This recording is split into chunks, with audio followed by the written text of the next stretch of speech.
Gold, trusted gold buyers. మీరు తాకట్టు పెట్టిన బంగారాన్ని విడిపించి ఈ రోజు ఉన్న మార్కెట్ ధరకు కొనబడను.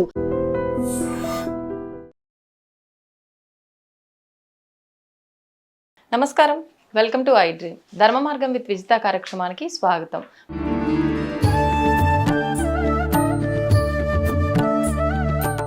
నమస్కారం అండి. నమస్కారం అమ్మా. మనకు ఆషాఢ మాసంలో బోనాల ఉత్సవాలు అనేది ఎక్కువగా చూస్తూ ఉంటాం. తెలంగాణ ప్రాంతంలో ప్రత్యేకించి ఎక్కువగా చాలా ఆడంబరంగా చేస్తూ ఉంటారు. ఈ బోనాల విశిష్టత గురించి, అసలు ఎందుకు ఆషాఢ మాసంలో చేయాలి, దాని గురించి తెలియజేయండి. ఓకే అమ్మా, మంచి ప్రశ్న అడిగారు. ఈ ఆషాఢ మాసంలో అంటే తెలంగాణ అని మీరు అనుకుంటున్నారు, కాదండి, ఆంధ్రాలో కూడా చేస్తారు. అలాగే కొన్ని వేరే వేరే ప్రాంతాల్లో వేరే వేరే భాషల్లో చేస్తూనే వాళ్ళ ఆచార ప్రకారంగా చేస్తూనే ఉన్నారు వాళ్ళ పద్ధతిలో.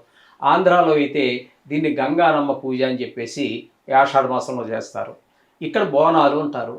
తెలంగాణ ఏరియాలో బోనాలు అని చెప్పేసి చేస్తారు. ఇవన్నీ కూడా బోనాలు చేసేది గ్రామ దేవతలకే.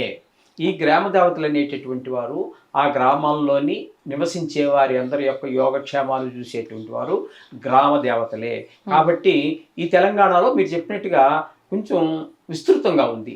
ఇప్పుడు ఎక్కడ పెళ్ళి అయినా కూడా వాళ్ళు మొట్టమొదట గ్రామ దేవత దగ్గరికి వెళ్ళటం, తర్వాతే పెళ్లి కార్యక్రమాలు మొదలు పెట్టడం అనేది ఇక్కడ జరుగుతుంది బాగా ముఖ్యంగా ప్రముఖంగా. అంచేత ఇవి మనకి గ్రామ దేవతలకు సంబంధించినటువంటివి. ఇవన్నీ చెయ్యాలి కూడా. ఎందుకంటే ఇప్పటి వరకు వాతావరణం అంతా వేడిగా ఉండి కొంచెం చల్లబడటం జరుగుతుంది. ఈ మార్పు వలన ఇప్పటి వరకు బాగా వేడి ఎండలతోటి బాధపడ్డాం. ఈ బాధపడడంలో మన ఒంటిలో చాలా వేడి ఉంటుంది. ఆ వేడి మళ్ళీ వాతావరణం మారింది కాబట్టి చల్లబడుతుంది పైది, కానీ లోపల ఉన్నటువంటి వేడి పోవడానికి అవకాశం తక్కువ.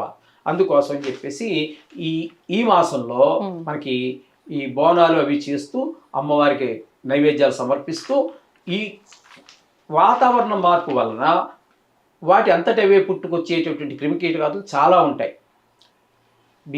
వీటిలో చాలా ఉన్నాయి. స్వేదజము అంటే చెమటలోంచి పుట్టేవి, తలలో పేరు, అవన్నీ అట్లా వస్తూ ఉంటాయి. అన్ని కొన్ని అండజములు, కొన్ని గుడ్డు పెడితే బిడ్డలు వచ్చేవి, కొన్ని మామూలుగా మనకు పుట్టేవి. ఇటువంటి అనేక రకాలైనటువంటి జన్మలు రకరకాల విధానాల్లో జన్మిస్తూ ఉంటాయి. అంచేత ఈ ఆషాఢ మాసంలో మనకి క్రిమికీటకాదులు కూడా ఎక్కువ. ఆషాఢ మాసంలో ఈగలు కూడా ఇంట్లో మీరు ఈ దోమల కోసం మీరు పెట్టుకున్నా ఎక్కడ ఒక్క క్షణం అలా డోర్ తీసేటప్పటికి ఈగలు ఎక్కువగా వస్తూ ఉంటాయి. దీనికి తిరుమల కొండ మీద కూడా ఈగల మాల అని చెప్పేసి ఒకటి ఉందండి. వెంకటేశ్వర స్వామికి వేస్తారు ఈ ఈగల మాల అంటారు దాన్ని. ఎందుకంటే తిరుమల కొండ మీద నేను కూడా 8 సంవత్సరాలు ఉన్నాను కాబట్టి చెప్తున్నాను. అంచేత అలా వేస్తుంటారు. క్రిమికీటకాదులు అవన్నీ ఎక్కువగా ఉంటుంటాయి, విషక్రిములు బాగా ఎక్కువగా ఉంటుంటాయి. అందుచేత ఇక్కడ ముఖ్యంగా ఈ తెలంగాణలో ఇక్కడ ఈ విధంగా చేస్తారు. ఆంధ్రాలో గంగమ్మ అంటారు. ఆంధ్రాలో బ్రాహ్మిన్స్ చేసే విధానం కొంత భిన్నంగా ఉంది. వాళ్ళు ఈ పట్టుకుని ఎక్కడో గంగానమ్మ గుడి దగ్గరికి వెళ్ళటం లేకపోతే అదంతా జరగదండి. ఇంట్లోనే ఒక గోడకి రౌండ్గా పసుపు రాసి అడ్డంగా 3 గీతలు పసుపుతో పెడతారు. పెట్టి దానికి నైవేద్యంగా కొంచెం పెసరపప్పు కలిపి అన్నాన్ని వండి కొద్దిగా నెయ్యి వేసి వండిన తర్వాత అమ్మవారికి నైవేద్యం పెట్టడం జరుగుతూ ఉంటుంది. ఆ మిగిలిన అన్నం కొంచెం ప్రసాదంగా వీరు తీసుకుని ఆ ఊరు వీళ్ళ శాఖలు ఎవరైతే ఉన్నారో ఆ శాఖలను పిలిచి వాళ్ళకి ఇవ్వడం జరుగుతూ ఉంటుంది. అది సాంప్రదాయంగా జరిగేటటువంటిది. ఇది ఆంధ్రాలో బ్రాహ్మిన్స్ చేసే పద్ధతి. మిగతా వాళ్ళంతా గంగానమ్మ జాతర ఇక్కడ ఎలా జరుగుతుందో అక్కడ ఇంచుమించుగా ఇలాగే జరుగుతుంది. గంగానమ్మ అని ఆ ప్రాంతంలో దేవతలకు ఒక పేరే ఉందండి, 3 దేవతలు అనేక పేర్లు. కాబట్టి ఈ విధంగా జరుగుతూ ఉంటుంది అక్కడ ఆంధ్రాలో ఈ గ్రామ దేవతల యొక్క దీని ద్వారా. ఎందుకంటే ఈ గ్రామతలకి ముఖ్యంగా ఈ ఆషాఢ మాసంలో మనకి చికెన్ ఫాక్స్ అని చిన్నపిల్లలకి పెద్దలకి కూడా వస్తూ ఉంటుంది. శరీరం అంతా గుల్లలుగా పోసేసి నీళ్ళల్లా ఉండి వాళ్ళు చాలా టెంపరేచర్ 104 టెంపరేచర్తో 10-15 రోజులు చాలా బాధపడడం జరుగుతుంది. తర్వాత తగ్గాక కూడా అది ఇంచుమించుగా ఆ మచ్చలు 2-3 సంవత్సరాలు శరీరం మీద నిలబడిపోతాయి. కొన్ని అవి కూడా సరిపడవు. ఆ సమయంలో వేప చెట్టు అనేటటువంటి దాన్ని మనం పార్వతీదేవి రూపంగా చూస్తూ ఉంటాం. అలాగే రావి చెట్టుకి వేప చెట్టుకి కూడా పెళ్లి చేస్తూ ఉంటారు. ఆయన్ని శివుడిగా భావిస్తారు, ఈవిడేమో పార్వతీదేవిగా భావిస్తారు. అందుచేత వీటన్నిటికీ కారణం ఈవిడే కాబట్టి, అమ్మవారే కాబట్టి ఆ వ్యాపారం ఇప్పుడు ఎంత ఇవన్నీ వచ్చేసి చికెన్ ఫాక్స్ వచ్చి ఒళ్ళంతా దురదలు పెడుతున్నా వాటిని చిదవటం కానీ గోడలతో నొక్కటం కానీ ఏమీ చేయకూడదు. అక్కడ వేపాకుతో మాత్రమే మనకు దురద వేస్తే రాస్తారు. అది ఆ అమ్మవారు శాంతింపజేస్తుంది అనమాట అండి. ఆ విధంగా ఈ పద్ధతి ఒకటి మనకి వేపాకు బాగా విశిష్టత ఈ ఆషాఢ మాసంలో జరుగుతూ ఉంటుంది. ఈ విధమైనటువంటి అందుచేత ఈ అమ్మవారి యొక్క గ్రామ దేవత యొక్క అనుగ్రహం పొందకుండా పెళ్ళిళ్ళు కూడా జరగవు. ఇది మనం గమనించవలసినటువంటి విషయం అండి. ఈ విధంగా దీన్ని ఈ విధంగా అందు గురించే చేసుకోవటం జరుగుతూ ఉంటుంది. ఇదే సందర్భంలో కొన్ని రోగాలకి గోరింటాకు పెట్టుకోవడం అనేటటువంటిది కూడా సాంప్రదాయంగా ఉంది. ఆంధ్రాలో ఉంది, తెలంగాణలో ఉంది. ఈ గోరింటాకు అనేటటువంటిది అనేక ఔషధ గుణాలు కలిగినటువంటిది. కానీ దాన్ని లోపలికి తీసుకోవటానికి కాదు.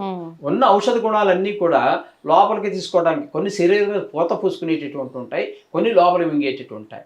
ఈ గోరింటాకు తీసుకొచ్చి ఈ పెళ్లి కావాల్సినటువంటి పిల్లలు, పెళ్లి అయినటువంటి వాళ్ళు, పెద్దవాళ్ళు, ముసలి వాళ్ళు, ఇవన్నీ వీళ్ళందరూ కూడా రుబ్బుకొని దాన్ని గ్రైండ్ చేసుకొని చేతికి పెట్టుకుంటారు. రకరకాల డిజైన్లు చందమామని పెడతారు. అట్లాగే ఈ వేళ్ళకి కూడా పెడుతూ ఉంటారు.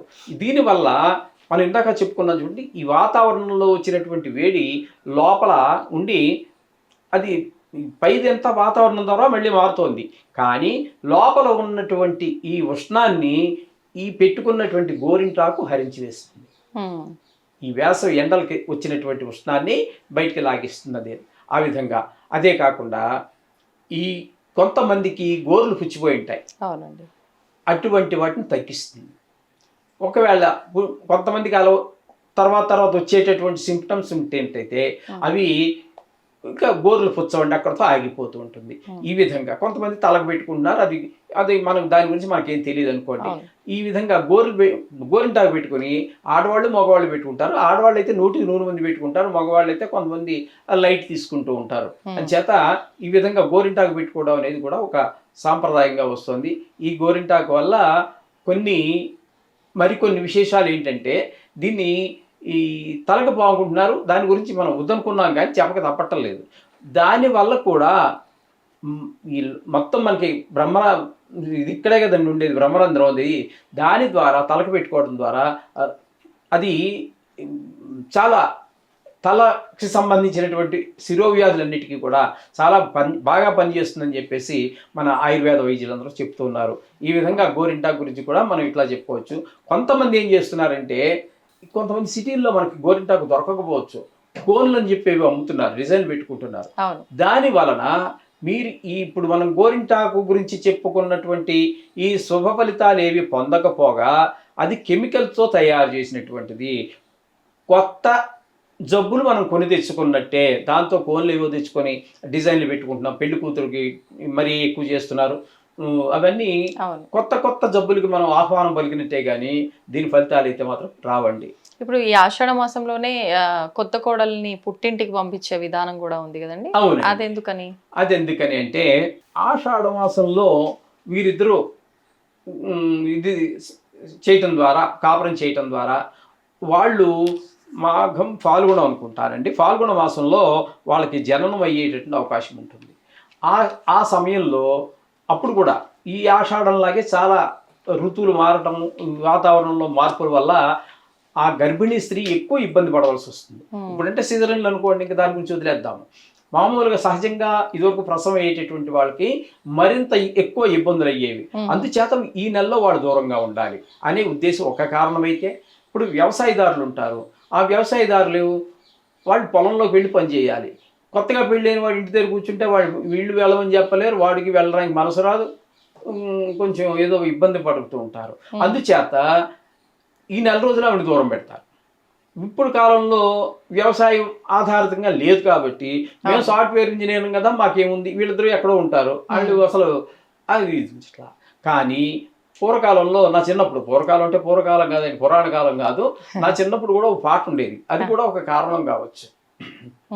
ఏంటంటే ఆ పాట, ఎంత ఎంత ఎడమైతే అంత తీపి కలయిక అని చెప్పేసి ఒక పాట ఉండేది. మీరు వినే ఉండొచ్చు, బహుశా మీ వయసుకి వినకపోయి ఉండొచ్చు. అంచేత కొంచెం ఎడమ అవటం ద్వారా మరింత అపేక్ష పెరుగుతుంది అనేది. ఈ విధంగా కొన్ని పాటలు అప్పట్లో సినిమాల్లో సినీ కవులు రాయడం అద్భుతమైనటువంటి అభిప్రాయం, అది కూడా చాలా చక్కగా రాశారు. ఈ విధంగా పాటలు కూడా కొన్ని ఉన్నాయి. చేత వాళ్ళిద్దరిని విడతీయడం అనేటటువంటిది కొత్త, వాళ్ళకి మరింత ఆకర్షణ వద్దన్న దాని మీద వాళ్ళకి క్రేజ్ పెరుగుతూ ఉంటుంది. చూడండి, ఏదైనా సరే వద్దన్న కొద్దీ క్రేజ్ పెరుగుతూ ఉంటుంది. ఆ విధంగా వాళ్ళిద్దరి మధ్యన మరింత ప్రేమ అనురాగాలు పెరగడం కోసం ఈ విధంగా విడగొడుతూ ఉంటారు. అంతే, ఒక్క నెలతో అయిపోయి మళ్ళీ సెకండ్ ఇయర్కి ఏం లేదండి.